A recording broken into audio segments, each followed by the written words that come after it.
इस पर बात करने के लिए मेरे साथ नेपाल से लेकर भारत तक कुछ खास मेहमान हैं। मेरे साथ खुशबू ओली हैं।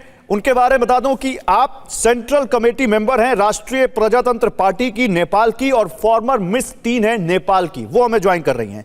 उषा रजक हैं, आप एक्टर हैं, एक्टिविस्ट हैं और फॉर्मर जर्नलिस्ट हैं, पत्रकार भी रह चुकी हैं, वो भी हमें ज्वाइन कर रही हैं। संजय केडिया हैं जो वहां के जाने माने उद्योगपति हैं, वो हमें ज्वाइन कर रहे हैं। ये 3 लोग नेपाल से हमें ज्वाइन कर रहे हैं।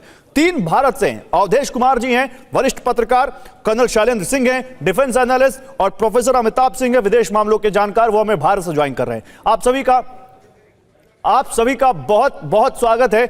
लेकिन इससे पहले, और हमारे संवाददाता विपिन चौबे भी जुड़ चुके हैं, खुशबू ओली जी भी कुछ बोलना चाह रही है, उनके पास मैं आ रहा हूं, लेकिन एक बड़ी खबर आ रही है, जल्दी से वो ब्रेक करिए।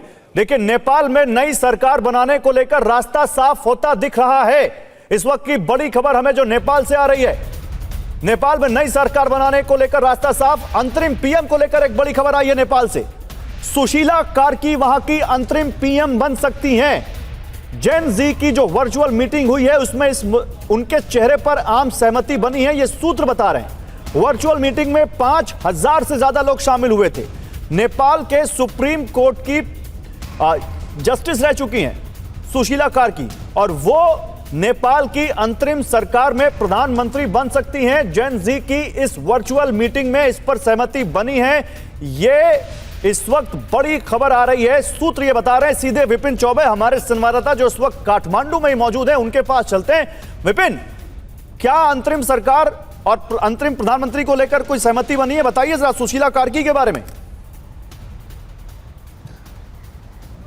देखिए, आज शाम को 4 बजे बैठक थी। इसमें वर्चुअली 5000 लोगों को जोड़ा गया था। इसके अलावा जो मौजूदा राष्ट्रपति हैं, सेना अध्यक्ष हैं, और साथ साथ वो तमाम लोग जो इस आंदोलन में शामिल रहे थे, स्पेशल इनवाइटीज के तौर पर उनको बुलाया गया था। और एक मंथन हुआ कि प्रेजेंटली सिचुएशन को हैंडल करने के लिए एक अंतरिम सरकार की जरूरत है। उसके बाद हम चुनाव में जाएंगे और जनता जिसको चुनकर आएगी, इस पार्टी को चुनकर आएगी, वो सरकार बनाएगा। तो सुशीला कार्की के नाम का प्रपोजल वहां पर रखा गया है, और बहुत सारे, लगभग मोर देन 60% लोग उनके नाम पर सहमत है। इनका बैकग्राउंड और प्रोफाइल ये है कि यहाँ की ये सुप्रीम कोर्ट की चीफ जस्टिस रह चुकी है। ये इनका बैकग्राउंड और प्रोफाइल है, नॉन पॉलिटिकल है, इसलिए उन पर किसी को कोई किसी प्रकार का संदेह नहीं है। और अगर ऐसा हो जाता है तो नेपाल के इतिहास में पहली महिला प्रधानमंत्री, चाहे वो बेशक वो अंतरिम क्यों ना हो, लेकिन पहली महिला प्रधानमंत्री बन जाएंगी। और उसके बाद नेपाल चुनाव में जाएगा, और कौन कौन से नए दल या कौन कौन सी पार्टी चुनाव में हिस्सा लेती हैं, क्या राजशाही वापस आएगी या राजा भी पार्टिसिपेट करेंगे, बहुत सारे संशय हैं, बहुत सारे प्रश्न हैं, उनका जवाब मिलेगा। लेकिन फिलहाल सुशीला कार्की का नाम सामने आ रहा है, अंतरिम प्रधानमंत्री के तौर पर शपथ ले सकती हैं वो। ठीक है विपिन, मुझे आप दिख रहे हैं इस वक्त बाहर खड़े हैं, थोड़ा थोड़ा अंधेरा भी होता दिख रहा है। नेपाल खुद एक बहुत बड़े अंधेरे में चला गया है, और वहां से बाहर निकालकर सुशीला कार्की क्या ला पाएंगी, ये तो एक सवाल है। लेकिन जरा नेपाल की सड़कों पर इस वक्त हालात क्या हैं, ये भी बता दीजिए, फिर हम जाते हैं अपने मेहमानों की तरफ। देखिए, जो प्रदर्शन हुआ और उसके बाद जिस तरह की आग लगाए गए, इस तरह की तस्वीरें जो अब हम आपको दिखाने जा रहे हैं गौरव, आप देखिए कि अभी भी गाड़ियों से, जली हुई गाड़ियों से यहां से लेकर वहां तक मैं दिखाऊंगा।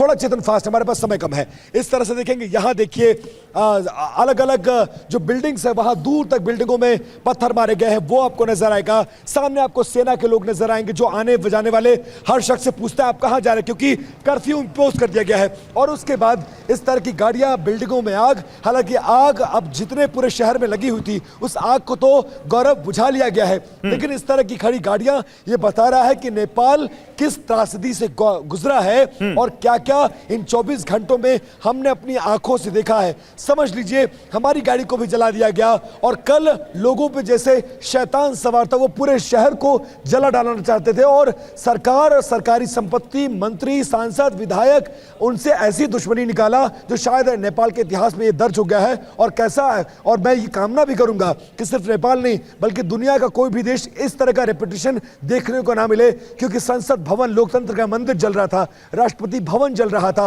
हाई कोर्ट नहीं, बिल्कुल सही कह रहे हैं। लेकिन आज जो आपके पीछे की तस्वीरें हैं वो थोड़ा ढांढस बता रही हैं कि चीजें अब पटरी पर लौटेंगी। धीरे धीरे जो खबरें आ रही हैं वो भी कहीं ना कहीं यही संकेत दे रही हैं। विपिन, बहुत शुक्रिया आपका, ख्याल रखिए आपका। हमें दिख रहा है कि किस कदर आपने वहां पर जो पिछले 2 दिन में रिपोर्टिंग की है, किस तरह से जान हथेली पर रखकर आपने खबरें पहुंचाई हैं, वो वाकई काबिल तारीफ है। लेकिन मैं आपके पास आऊंगा, आगे भी बात करता रहूंगा। फिलहाल शुक्रिया आपका।